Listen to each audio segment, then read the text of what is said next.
있었던 이상민 장관 전 장관의 증언 중에 유의미한 증언이 계엄 문건이 있었다, 실체가 있었다는 증언이 있었습니다. 내란, 수계, 피청구인 범행도 그렇고 탄핵 심판 소추 사유에도 그렇고 매우 중요한 증언이라고 생각을 합니다. 물론 본인은 그 문건에 대해서 지시를 받지 않았다라고 얘기는 하지만 그것은 이미 윤석열 공소장에 그 문건으로 지시를 했다는 부분이 나와 있기 때문에 그것은 입증에 문제가 없을 거라고 생각을 하고 있습니다. 그리고 지금 밤늦게까지 지금 이렇게 진행된 부정선거 관련해서는 사실은 쟁점이 아닙니다. 부정선거 때문에 비상계엄을 했다고 지금 피청구인 측에서는 말하고 있지도 않고, 실제로 오늘 아침 이상민 장관이 부정선거가 비상국무회의, 본인들은 비상국무회의를 열었다고는 하고 있지만 실체가 없었고 위법했던 국무회의에서조차도 부정선거 관련해서는 논의되지 않았다고 하고 있습니다. 그러면 그것은 계엄의 요건도 아니었는데 왜 헌법재판소에서 이 부정선거 관련해서 피청구인 측에서 저토록 집요하게 계속해서 이것을 쟁점으로 만들고 그렇게 하는 이유는 부정선거를 맹신하는 극우 아스팔트 지지층들을 어쨌든 선동시키려는 그런 정치적인 공세가 아닌가 하고 매우 우려스럽습니다. 오늘 밤 늦게까지 이 헌법재판에 또 굉장히 꼼꼼하게 또 성실하게 재판을 진행해 주신 재판부에 경의를 표하고 국회 소추단은 마지막까지 피청구인의 탄핵 심판 파면의 선고에 이룰 수 있도록 최선을 다하겠습니다.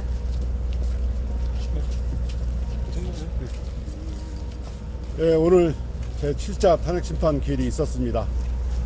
오늘도 윤석열의 말같지 않는 궤변은 처절하게 무너졌습니다. 피청구인 윤석열은 헌법에도 맞지 않는 전시사변 기타 상황도 아님에도 불법 비상계엄을 선포했습니다.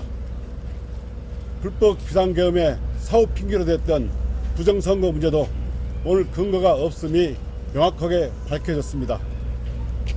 방첩사 법무실장은 선관위 서버를 확보하라는 지시에 대해서 범죄 혐의가 특정되지 않으면 압수수색할 수 없다, 위법수의 증거가 된다며 거부를 했습니다. 군을 정치적으로 이용한 세력과 이에 동조했던 장성들은 철저히 조사해서 엄중 처벌해야 합니다. 이래야만 내란이 재발하지 않습니다. 그러나 이러한 정치 군인들의 지시에 대해서 거부했던 참 군인들이 있습니다. 이들은 국가와 국민들에게 충성했습니다. 정치 군인과 참 군인은 구분해야 합니다. 우리는 참 군인들의 용기와 군인 정신을 높이 평가합니다. 감사합니다. 저는 앞서서 다 말씀을 많이 해주셨는데요. 이제 재판정에 있으면서 자괴감 같은 거랄까요, 그런 것을 좀 느꼈습니다. 왜냐하면 엄중해야 할 헌법 재판이 마치 정치 선동위장이 되는 것 같다, 이런 생각이 들었습니다. 앞에서 박은정 의원께서도 말씀해 주셨지만 부정선거는 논점도 아니고, 그 다음에 물어보는 것도 21대의 사건화돼서 대법원 판결까지 다 난 사건에 대해서 구체적으로 이렇게 부정선거가 있지 않았냐고 논쟁을 하는데, 증인들이 다 이거는 대법원 판결에서 결정된 겁니다 라고 얘기를 함에도 불구하고 계속 그때의 일을 가지고 마치 지금도 부정선거가 있었다는 양 주장하면서 증인신문을 이어가서 존경하는 헌법재판관 8분하고 거기에 모여있는 분들의 그 많은 시간을 들여야 하는 일이 이렇게 정치적인 어떤 그런 선전선동에 의해서 시간이 낭비된다는 느낌을 가지지 않을 수 없었습니다. 그래서 윤석열 측에서도 다음에 재판을 진행할 때는 정말 핵심에 맞게 정치선동의 장으로 활용하지 않고 정말 재판에 걸맞는 그런 변론을 해주기를 간절히 바랍니다. 마치겠습니다.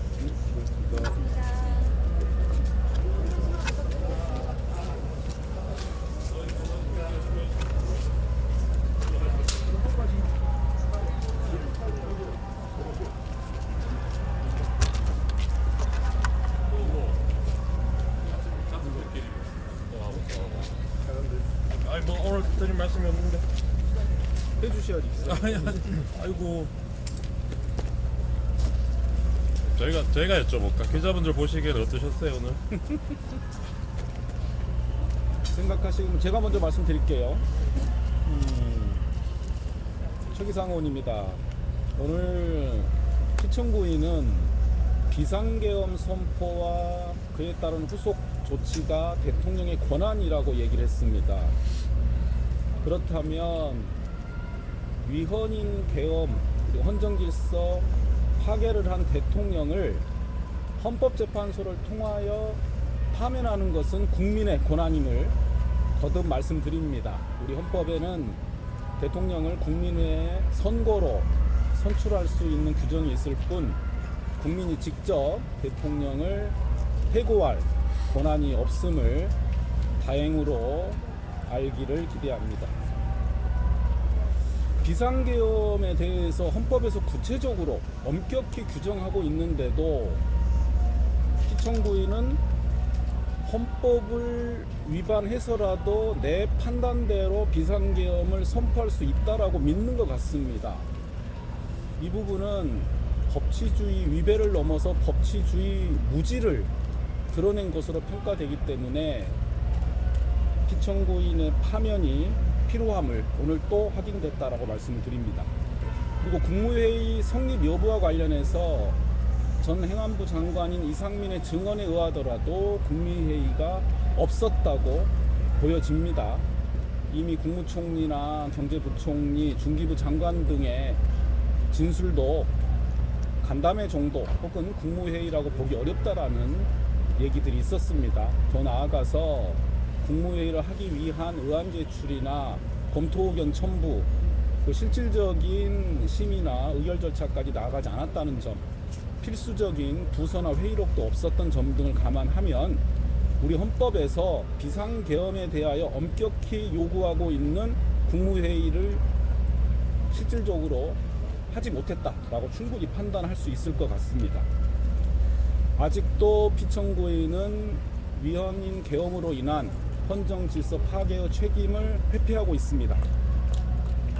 2월 안에는, 그리고 늦어도 삼라만상이 깨어나는 경칩 전에는 피청구인이 파면되어서 대한민국이 새롭게 다시 태어나도록 최선을 다해야겠다는 다짐을 하는 오늘 재판이었습니다. 이상입니다.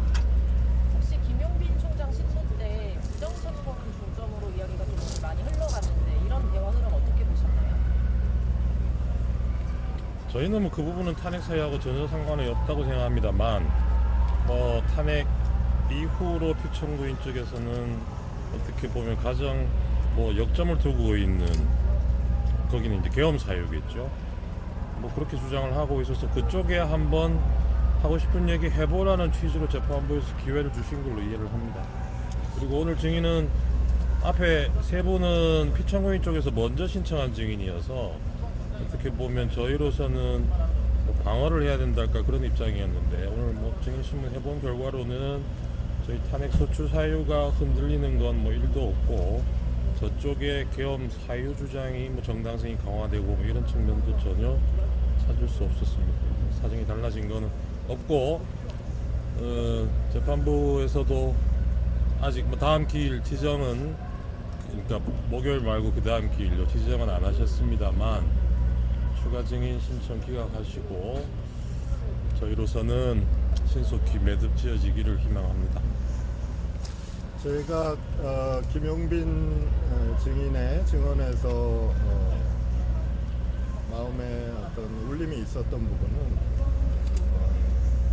중앙선거관리위원회는 헌법기관으로서 비상계엄 시에도 절대로 군이 들어올 수 없는 곳이다.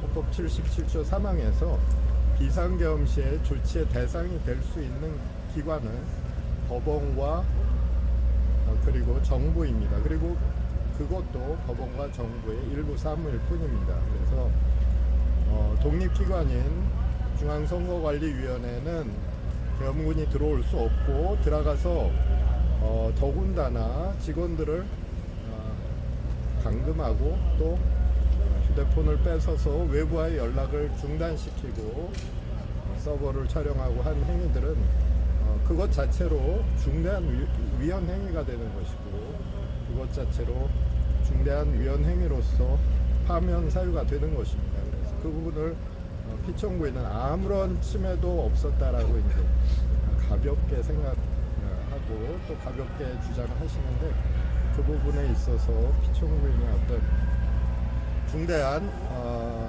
어떤 인식의 결여 이런 것들이 느껴지는 부분입니다. 질문 있으신가요? 지금 저기 현재 밖에서도 지금 고감이 굉장히 많이 들리고 있는데 이제 지지하는 쪽, 그 부정선거를 지지하는 쪽 일반 시민들 쪽에서 지금 인정을 잘 못하시는 것 같아요. 그럼에도 불구하고 오늘 재판을 통해서 좀 이런 점들이 많이 해소되었다고 지금 많이 보시고 있으신지 설득이 될 거라고 보시는지 궁금합니다. 사실 부정선거로는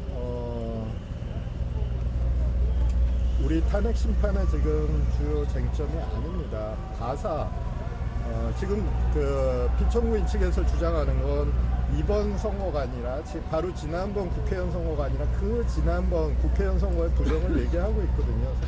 근데 가사 이번 선거에서 부정선거가 있었다고 하더라도 그것이 과연 수사기관이 수사해서 밝혀서 해결할 수 있는 문제이지 비상계엄을 선포해서 군 병력을 동원해서 반드시 경찰력의 힘으로는 도저히 안 되는 어떤 질서 혼란 상태가 발생했다고 할 수 있는가? 그것은 그것 자체로 논리가 성립하지 않거든요. 부정선거가 가사 있었다 하더라도. 그래서 지금 거리에 부정선거론이 많이 퍼지고 있는 것은 정말 안타까운 현실이긴 하지만 지금 이 탄핵 심판에서 우리가 그 모든 문제들을 다 해소할 수는 없습니다. 우리한테는 지금 중대한 헌정 공백 상태를 빨리 해결하고 그 다음으로 나가야 되는 문제가 있기 때문에 그 문제에 저희는 집중을 하고 있고요. 그 문제는 그 문제대로 아까 사무총장님도 말씀하셨지만 여러 방면으로 여러 국가기관들이 노력하실 것이라 생각합니다. 오늘 윤 대통령이 오후 증인 수단시 실장 끝난 이후로는 출석했는데요. 좀 어느 정도 자신이 있는 건지 아니면 좀 어느 정도 저희는 몰라요. 이쪽에서는 좀 부정선거를 나름 중요한 쟁점으로 주장했는데 피청구인 본인이 주장을 안 들었잖아요. 글쎄요. 저희는 알고 있는 정보가 없습니다. 취재해서 저희한테 좀 알려주십시오. 또 수고 많으셨습니다.